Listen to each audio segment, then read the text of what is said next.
हाँ देखो sir, example number 6 का पहला पार्ट तुम्हें बोल रखा है relation R on the set A से 1 से लेके 14 तक है। डिफाइन बाई तुम्हें दे रखा है x comma y such that 3x minus y equal to 0। तो यहाँ इसको क्या नंबर्स में बदल लो, इस क्वेश्चन को नंबर्स में कैसे चेंज करोगे, जैसे 3x minus y equal to 0 दे रखा है, ठीक है।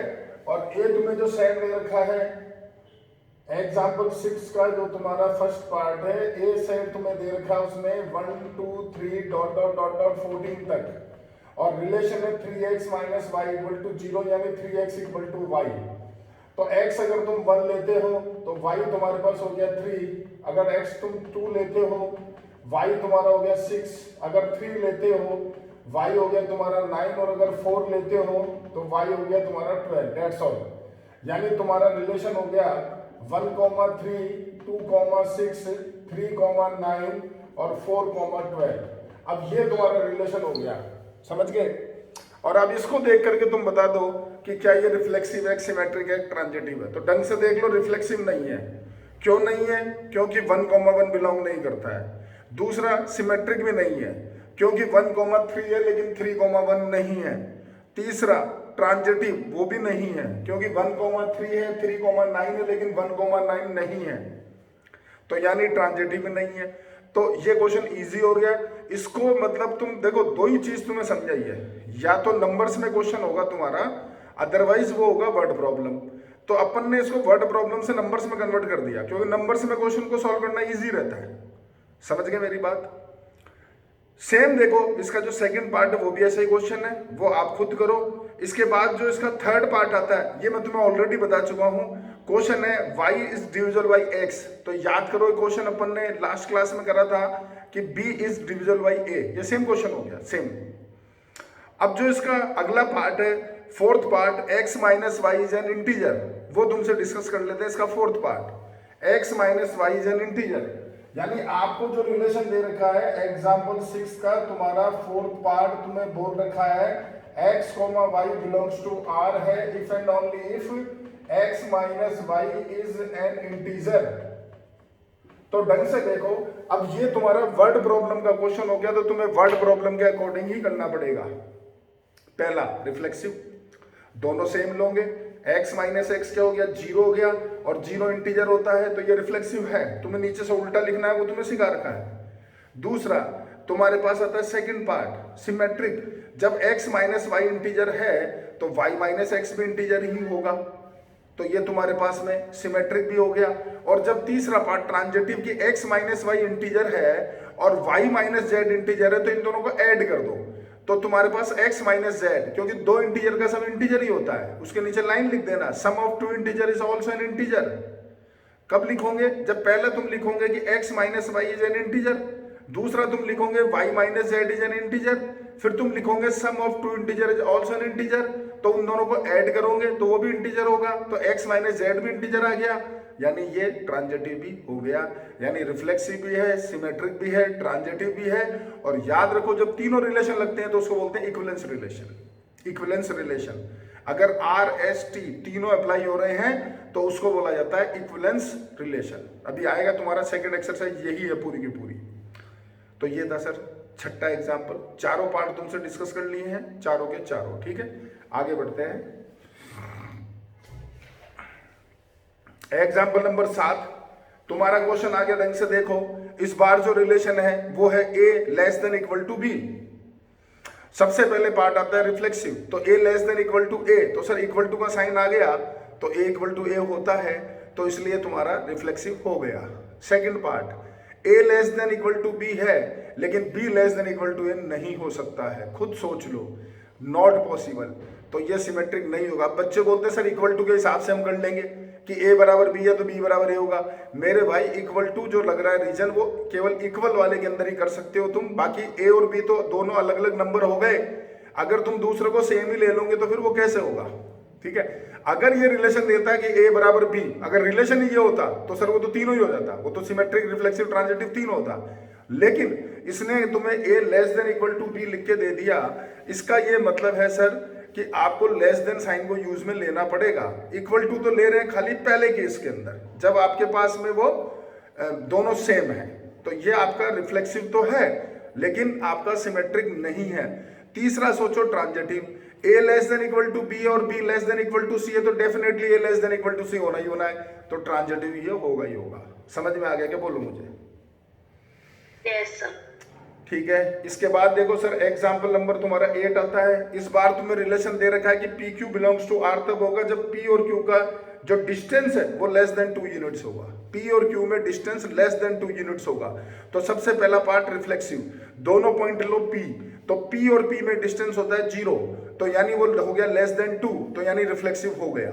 दूसरा पार्ट सिमेट्रिक, सिमेट्रिक में पी क्यू के बीच में डिस्टेंस लेस देन 2 है, तो ऑब्वियसली क्यू और पी के बीच में भी डिस्टेंस लेस देन 2 ही होगा यार, तो यानी ये तुम्हारा सिमेट्रिक भी हो गया। तीसरा आता है सर ट्रांजिटिव, तो सर ये ट्रांजिटिव नहीं होगा, क्यों नहीं होगा सुन लो। पी और क्यू के बीच में डिस्टेंस है 2 और क्यू और आर के बीच में डिस्टेंस है लेस देन 2, तो मैं मान रहा हूं कि पी और क्यू के बीच में डिस्टेंस है 1.5 और मैं मान रहा हूं कि क्यू और आर के बीच में डिस्टेंस है 1, तो सर पी और आर के बीच में डिस्टेंस हो गया 2.5। This is not equal to less than 2, therefore ये आपका ट्रांजिटिव नहीं है। बोलो, समझ गए? Yes sir. ठीक है सर, अगला क्वेश्चन पे आते हैं। 9th वाला क्वेश्चन बहुत अच्छा सवाल है सर, लेकिन खाली इसमें एक लिखने का तरीका है, बाकी स्पेशल कुछ भी नहीं है, खाली लिखने का तरीका। तो सर देखो मैं समझा रहा हूं, ढंग से सुनना मेरी बात। ये तुम्हें बोल रहा है एक्स तुम्हारा सेट है 1 से लेकर 9 तक। सबसे पहले इसने एक रिलेशन दिया है R1, R1 जो रिलेशन है वो है x, y, और तुम्हें बोल रखा है कि x माइनस वाई जो है वो डिविजल बाई 3 होना चाहिए, ये तुम्हारा R1 रिलेशन है। दूसरा इसने रिलेशन दिया R2, और R2 रिलेशन इसने दिया है कि साहब x, y belongs to R2 तब होगा जब x, y जो है वो सबसेट होगा 147 का, या फिर तुम्हारा 258 का, या फिर तुम्हारा 369 का। तो तुम खुद सोचो, दोनों एक ही चीज है। क्यों? क्योंकि देखो अगर x, y तुम्हारा सबसेट है 147 का, तो इसका मतलब है इसमें से कोई 2 नंबर लो, तो जब 147 में से कोई 2 नंबर तुम लोगे तो सर उनका डिफरेंस जो है वो 3 से डिविजिबल ही होगा, खुद दिमाग लगा लो। तो है तो दोनों सेट इक्वल। अब तुम्हें शो भी यही करना है, शो डेट R1 बराबर R2। तो सबसे बड़ी लड़ाई की लिखे कैसे, याद करो 11वीं क्लास। अगर कभी तुम्हें कोई 2 सेट्स को इक्वल करना था तो वहां तुम जैसे a बराबर b तुम प्रूव करते थे, तो वहां रूल होता था कि पहले a को सबसेट प्रूव कर दो b का और b को सबसेट प्रूव कर दो a का, तो यानी a बराबर b हो जाएगा। ये तुम्हारा रूल होता था 11th क्लास का, तो उसी रूल को फॉलो करना है। तो देखो सर तुम्हारी बुक में देखो ये ऊपर ऊपर जो लिख रखा है वो तो मैंने बोला वही चीज लिखी हुई है, पढ़ लो आप आराम से।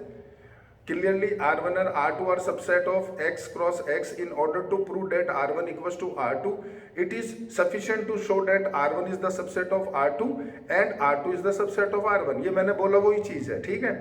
अब we observe that, यहां से तुम्हारे को स्टार्ट करना है सर, जो लिखना है। तो देखो we observe that the difference between any 2 element of each sets of 147, 258, 369 is the multiple of 3। तो ये भी तुम्हें समझा दिया मैंने। अब होता है क्वेश्चन तुम्हारा स्टार्ट, सॉल्यूशन अब स्टार्ट होता है। तो देखो सर इसने लिखा है let x, y be an arbitrary element of R1। तुमने कोई एलिमेंट माना R1 का, तो यानी x, y किसको बिलोंग कर रहा है, R1 को। अगर x, y R1 को बिलोंग कर रहा है तो x माइनस वाई जो है वो डिविजिबल बाई 3 होगा, यही तो सेट है तुम्हारा R1, ठीक है। अब उसके नीचे तुम लिखोगे कि वो इंप्लाइज कर रहा है कि x minus y multiple of 3 होगा। तो इसका मतलब जो x, y है वो सबसेट होगा या तो 147 का, या 258 का, या 369 का। तो ये बिलोंग कर गया, x, y belongs to R2 हो गया, यानी R1 लेके चले R2 ले आए, तो R1 जो है वो सबसेट हो गया R2 का। बोलो ये सुन लो। Yes sir. अब एक बार क्या कर दो, बिल्कुल उल्टा कर दो उसको कन्वर्स। जैसे ऊपर से नीचे आए थे तो नीचे से ऊपर चल जाओ, और उसको x, y की जगह a, b इसने नाम दे दिया। देख लो आप आराम से, तुम्हें बोला है कि a, b कोई एलिमेंट है R2 का, तो a, b बिलोंग कर रहा है R2 को, यानी a, b सबसेट है 147 का, या 258 का, या 369 का।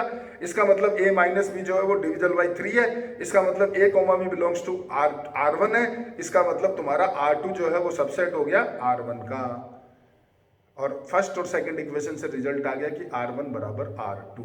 बोलो सर, समझे क्या जवाब दो? Yes sir. ठीक है सर, तो ये था तुम्हारा 9th एग्जाम्पल। अगले एग्जाम्पल पे आ रहा हूं सर, 10वें एग्जाम्पल के ऊपर। ये क्वेश्चन तुम्हें बोल रखा है, देखो सर रिलेशन है a less than equal to b square. तो अगले ने तुम्हें बोल भी रखा है कि तुम शो करो न तो रिफ्लेक्सिव है, न सिमेट्रिक है, न ट्रांजिटिव है, तीनों ही नहीं है भाई, प्रूव करो। तो सर कर दो, एग्जाम्पल लो। जब तीनों नहीं है तो तीनों में एग्जाम्पल लेना है, तुम्हें दिमाग लगाना है। एक आध मैं तुम्हें बता देता हूँ। जो सबसे पहला तुम ले एलिमेंट ले लो हाफ, तो सर जो हाफ है वो हाफ के स्क्वायर से छोटा नहीं होता है, खुद देख लो। तो half comma half not belongs to R, therefore it is not reflexive. समझ गए मेरी बात? अब दूसरे पे आ जाओ सर, और कुछ एलिमेंट उठा लो, ऐसा एलिमेंट लो जो सिमेट्रिक नहीं करता हो। सिमेट्रिक में कोई भी एग्जांपल ले लो जो तुम्हारा मन करे। जैसे हाफ जो है तुम्हारे पास में लेस देन होता है -1 के स्क्वायर से, या 1 ले लो, छोड़ो 1 के स्क्वायर से ले लो। हाफ जो है वो 1 स्क्वायर से छोटा होता है, लेकिन 1 जो है वो हाफ के स्क्वायर से छोटा नहीं होता है। कुछ भी ले लो, जो तुम्हारा दिल करे ले लो, ऐसे ही तुम ट्रांजिटिव में ले लो। समझ गए मेरी बात? Yes sir. Yes, sir. ठीक है sir. Sir example 11, very very very very important question, ढंग से पढ़ो।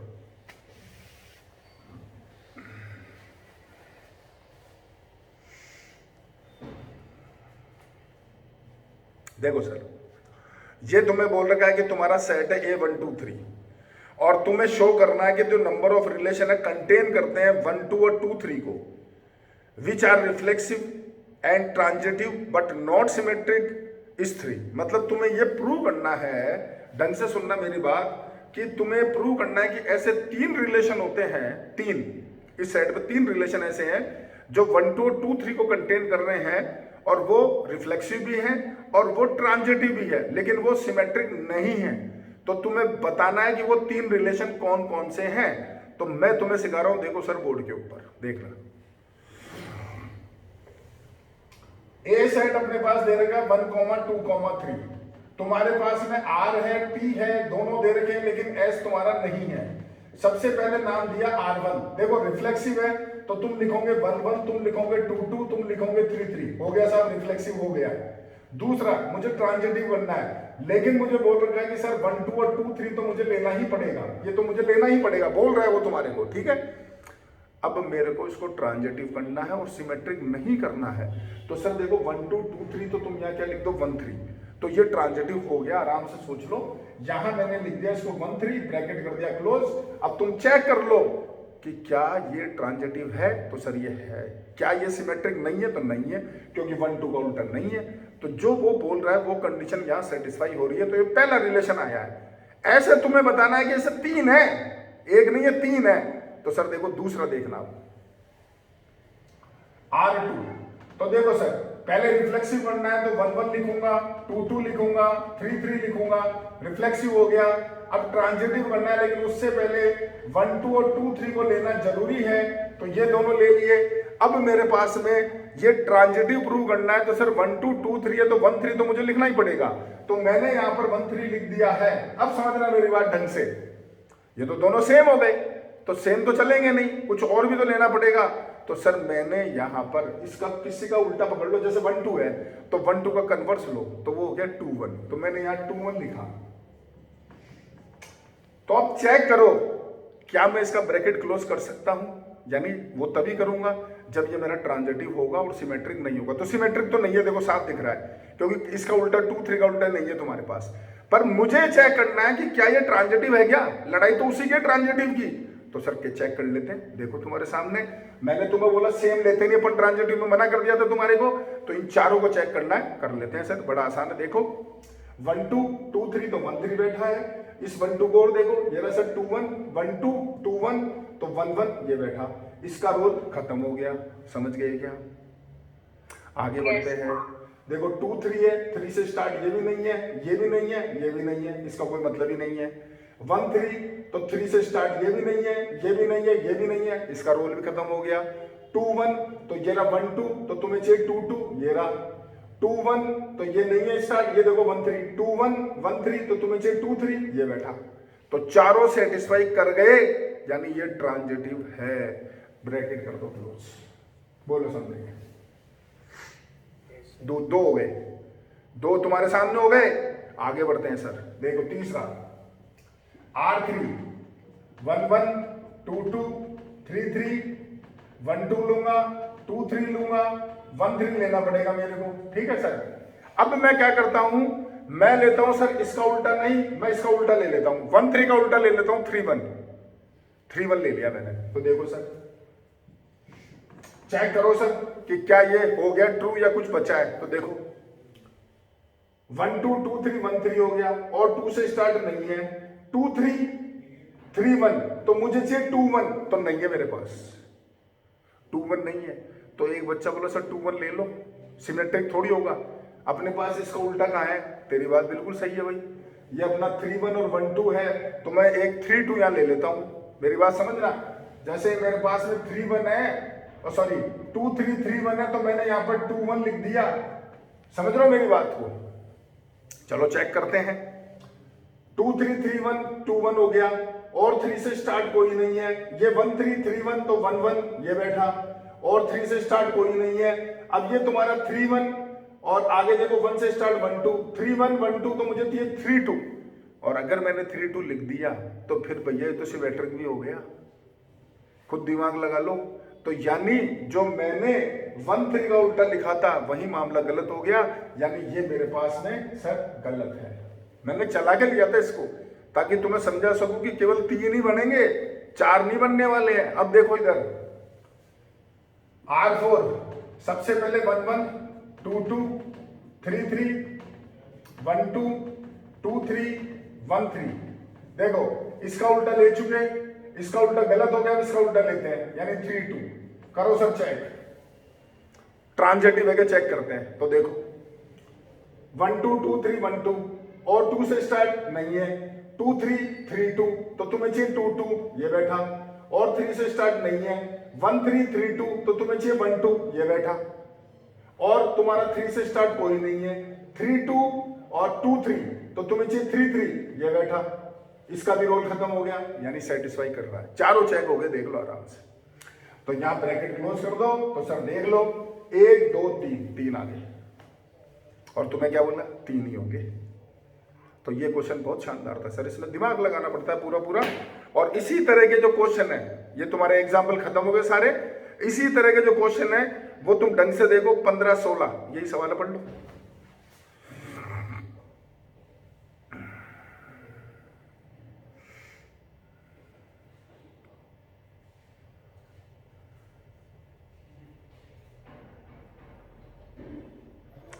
पंद्रह 16 17 भी यही है,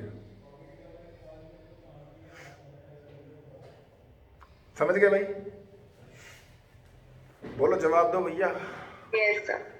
तो सर देखो एग्जाम्पल सारे बता दिए हैं। अब एक्सरसाइज की बात करता हूं, तो एक्सरसाइज में 1 2 क्वेश्चन तुम्हें बताऊंगा ताकि तुम कर सको। वैसे तो पूरा कंप्लीट मैंने पढ़ा दिया, तुम कर सकते हो, लेकिन उसके बावजूद बताऊंगा। तो सर सबसे पहले क्वेश्चन देखो तुम, फर्स्ट का थर्ड पार्ट तुम्हें लिखा हुआ है कि x, y जो रिलेशन है वो रिलेशन ऐसे है कि x is the wife of y, x is the wife of y। ठीक है सर।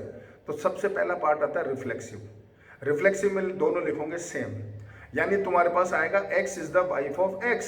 ये ट्रू है कि फॉल्स है? फॉल्स है, बिल्कुल सही जवाब है, फॉल्स है। तो इसका मतलब ये रिफ्लेक्सिव नहीं है। दूसरा पार्ट सिमेट्रिक में तुम लिखोगे x, y, यानी x is the wife of y, तो इसका उल्टा यानी y is the wife of x, ये ट्रू होगा या फॉल्स होगा? फॉल्स होगा, यानी कि तुम्हारा सिमेट्रिक भी नहीं है, बिल्कुल सही बात है। तीसरा पार्ट ट्रांजिटिव, तो मुझे जवाब दो कि क्या सर ये ट्रांजिटिव है या नहीं है? यस सर, ट्रांजिटिव है। Yes sir.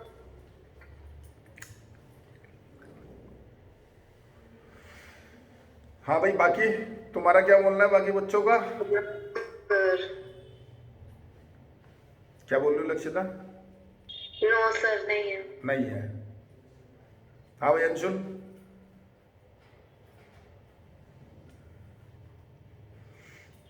सर पता नहीं है यार, ये तो हाँ बोलिए ना बोल, पता नहीं क्या होता है। देखो सर मैं बताता हूँ तुम्हारे को, इसने शायद पढ़ रखा है, इसको मालूम है। वैसे मैं आपको बता दूं सर, ये ट्रांजिटिव है। क्यों है? सुनो मेरी बात ढंग से। तुम ये लेते हो कि सर, वापस बोल रहा हूं, देखो ट्रांजिटिव जो तुम्हें पहले दिन बोला था वही बोल रहा हूं। ट्रांजिटिव में तुम ये लेते हो कि साहब x, y belongs to z R है और y, z belongs to R है, तो तुम ढूंढते हो कि क्या x, z belongs to R है, यही होता है ट्रांजिटिव तुम्हारा। तो यहां तुम लिख रहे हो कि x comma y belongs to r है, यानी x जो है वो वाइफ है y की। फिर तुम लिख रहे हो कि साहब y comma z belongs to r है, यानी y जो वाइफ है z की वाइफ है। सर कैसे पॉसिबल है? जब x है वाइफ y की तो x हो गया फीमेल, y हो गया मेल, और तुम अगले स्टेटमेंट में बोल रहे हो कि जो वाइफ है वो वाइफ है z की, तो सर वो मेल कैसे वाइफ बन जाएगी z की यार?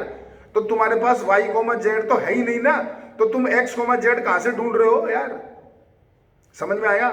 तुम्हारे पास केवल x comma y belongs to z r है बस, खाली दूसरा है ही नहीं, तो तुम तीसरा कहां ढूंढ रहे हो यार? ट्रांजिटिव में यही तो सिखाया कर रही है, दोनों होंगे तो तीसरा ढूंढोगे, पर तुम्हारे पास है ही खाली single element.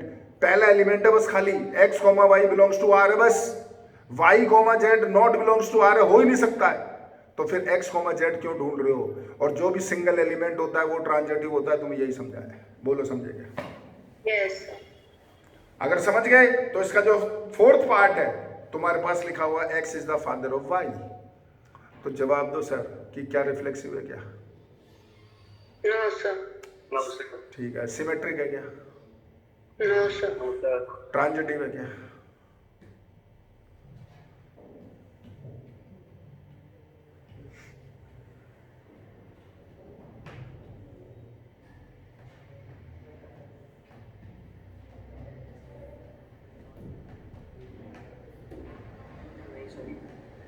No sir. Transitive नहीं है सर ये, क्योंकि इस बार दोनों हैं तुम्हारे पास। x comma y belongs to r है, x जो है फादर है y का, और y comma z belongs to r भी है, क्योंकि y जो है वो फादर है z का, फादर तो बन ही सकता है ना। तो x जो है वो z का फादर नहीं होगा, वो ग्रैंड फादर हो जाएगा। दिमाग लगा लो।